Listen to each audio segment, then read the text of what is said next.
Hello mga kuistaka, magandang umaga po ulit sa inyo lahat. Nandito po uli ang inyong kakonstruct na si Benny, nagbabalik. At syempre ang BS Hernandez 19 TV po. Welcome back po muli dito sa aking munting channel, sa mga dati na po natin mga subscriber. At syempre sa mga bago rin lang po dito sa aking munting channel. Maraming salamat po pala sa walang sawa niyong pagsuporta dito sa aking channel nga po. Lalo na sa mga dati po nating mga subscriber. At syempre sa mga bago rin lang po dito sa aking channel. Maraming salamat po sa inyo lahat. Nga pala, mag-ingat na lang tayo kung saan man tayo pupunta at kung ano man ang gagawin natin. Ang gagawin pala natin ngayon about construction pa rin. Magkakabit po tayo ng ayan nga po, yung fixture ng ating CR. Ikakabit po natin yung ating tank. Yung tangke po nung ating water closet. Yan. Yung bowl, yung pinaka water tank po ng ating water closet nga po. Ayan. Na-fix na po yung inidoro nga. Ayan, si Papa na po nagkabit niya.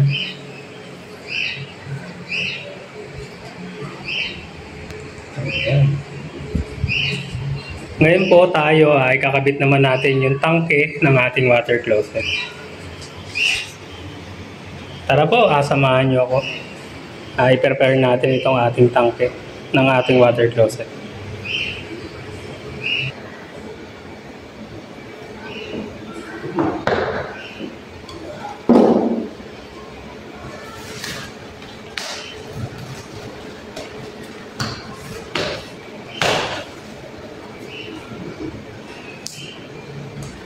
Nakatake water closet. Naman yung mga fittings no tangke nga po. Lalang basag.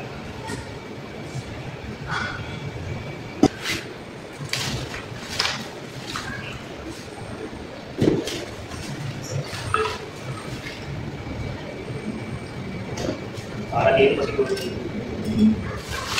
siguro.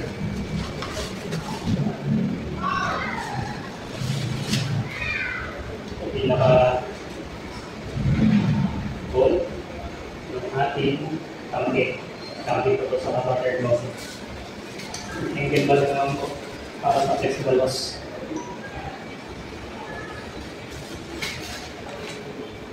Ito na natin ito takip.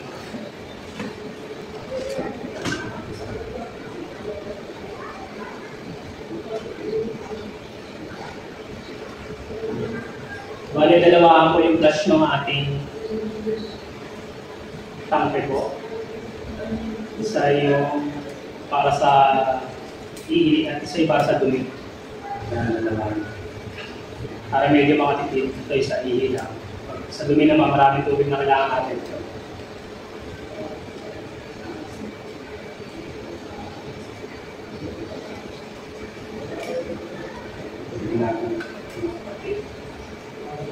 Tapos, fix natin.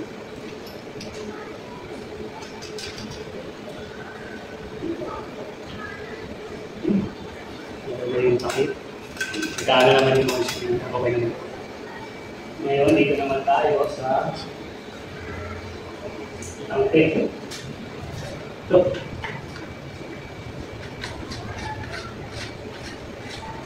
Nag-rubber lang siya. Kailangan mo palagi natin nag-rubber.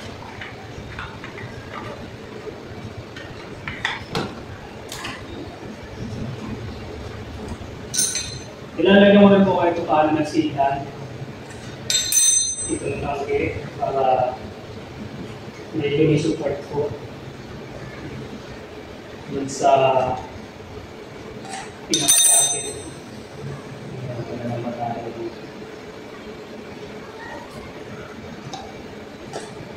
Para kahit pa paano, kung hindi matayipit yung pagtalagay ng ating rubber, bagay gasket nga po ng fittings ng tangke. Hindi yung natataras.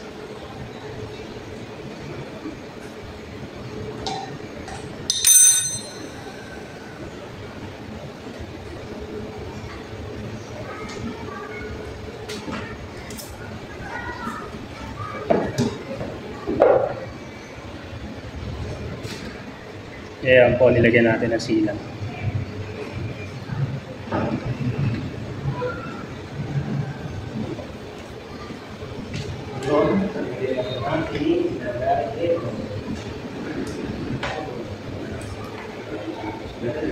Dito na. Dito yung water.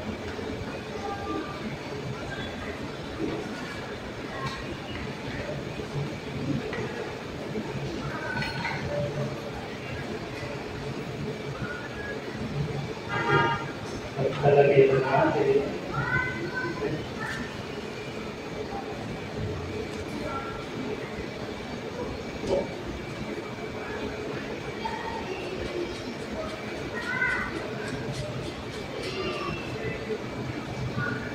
Ano naman po kahit kamay-kamay lang, nahihigit din natin. Kasi ito lang natin. Ilagay yung tornilyo, pinaka-nut, hindi pa tayo na. Kaya, kita ng ayos. Magas. Ito naman po yung pinaka-ratter. Tangke, dito na pwede sa mga.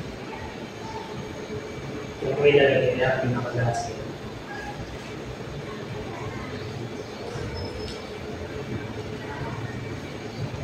Next, natin ilagay. Ito ang pinaka-sensor ng ating tank. Pag nabot niya na yung level, yung tubig, na-tight na. Itigil na po yung supply ng water, yung tubig. Galing na po sa pinaka-water line natin. Ayan na po. Rubber gasket na rin siya. Pero lagyan pa rin po natin ng sila.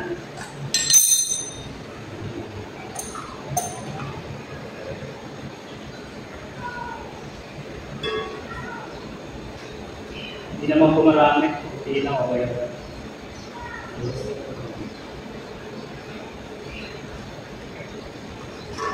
Yung ating na po. Hindi na.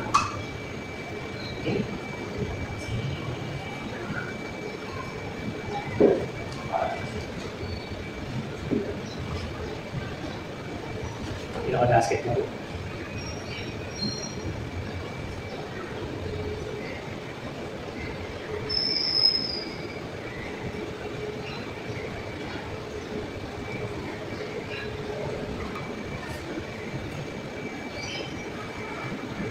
Naman ito.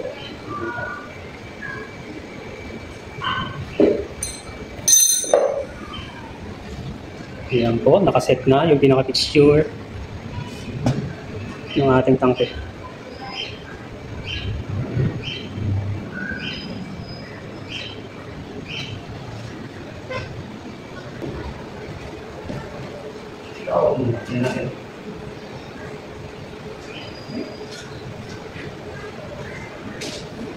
Okay.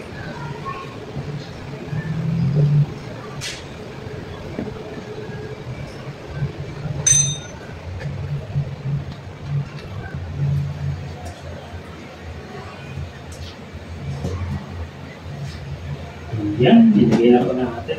Huwag niyo po kalimutan ilagay itong pinaka-rubber ko.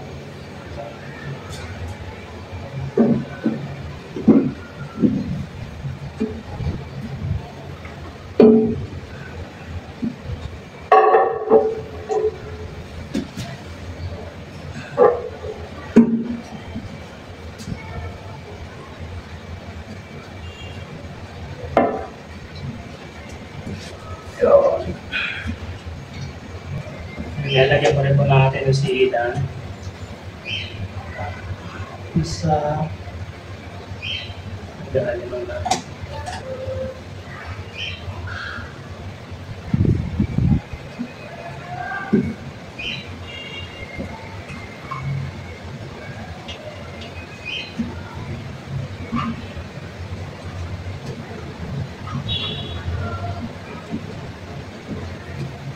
Tapos pinaka-knot.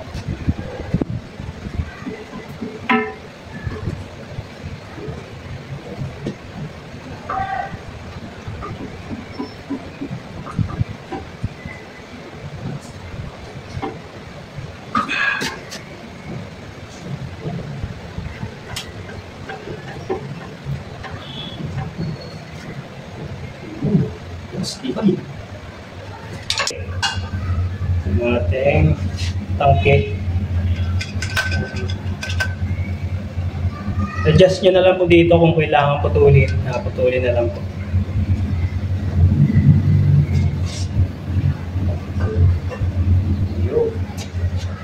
Tapos, nagana na po.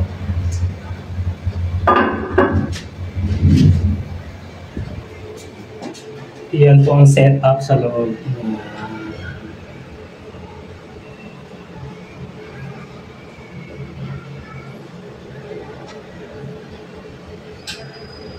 Patuyuin na lang po muna kasi basa yung sealant, tapos pwede na po natin lagyan ng tubig. Sa ngayon wala pa po kasing supply ng tubig, kaya ang gagawin po natin, titimbahin po muna natin yung tubig para malaman po muna natin kung may leak itong pinakatangke na pinix po natin.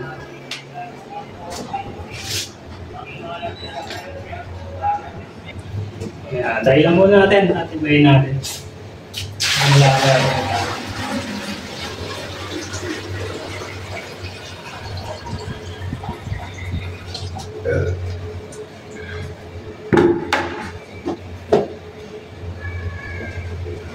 Check lang po natin kung natagas. Kung wala na po natagas, okay na. Very good na po yung ating gawa.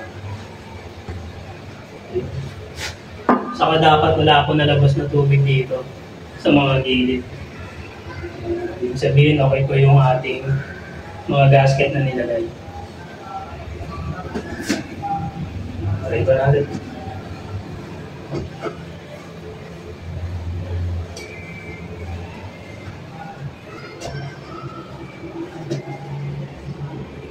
Po yung pag naihik. Ayos, malakas. Ito naman pag yun nasa, pag nagsi-CR po, pag nagpupupo. Ito wala na po naman yung ating tangke. Kailangan po natin lagyan ulit. Tapos nagaano naman.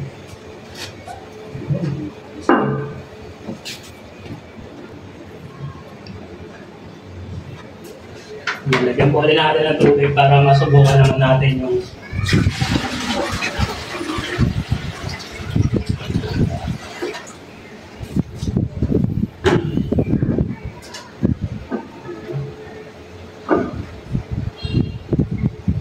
kung gagana yung isang flash yung para sa dumi nga po. Ito po.